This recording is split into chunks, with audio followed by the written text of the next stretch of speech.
When you read the Qur'an and you don't genuinely make the intention to implement the teachings of the Qur'an. I read the Qur'an. Alhamdulillah, I take the Qur'an, flip page after page.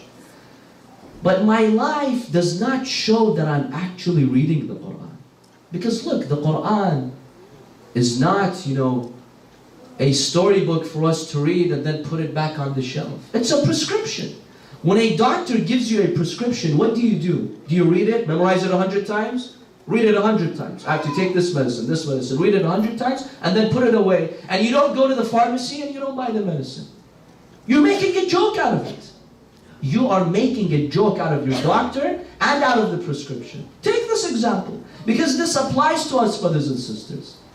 Sometimes if I see my heart is not interacting, this could be a reason. Because it's the way I'm reading the Qur'an. Because I'm not implementing the teachings of the Qur'an.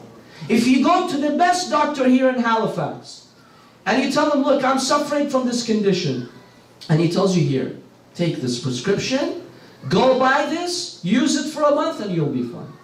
You take this prescription, you kiss it, you put it on the shelf.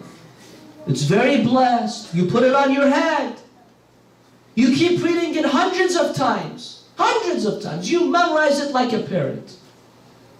But then you don't go to the pharmacy. And every year you keep looking at that prescription, looking at that prescription. What are you doing to your doctor? You're mocking your doctor. You're making a joke out of your doctor. Look, the prescription is for you to use, to implement, to buy the medicine, not for you just to read and bless yourself with.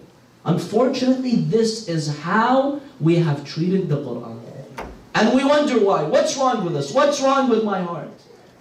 Habibi, inspect the way in which you read the Qur'an. When you read the Qur'an and 10 seconds later you go back to your old habits and to your gossiping and to your sins and to the music and to your entertaining life and to oppressing the rights of others and disrespecting your parents and not wearing the hijab, you're making a joke out of Allah subhanahu wa ta'ala. Why read the Qur'an in the first place?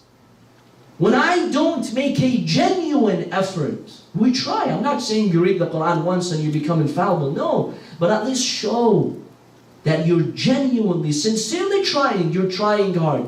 If I'm not trying hard to implement what I read in the Qur'an, then I am mocking the Holy Qur'an, brothers and sisters.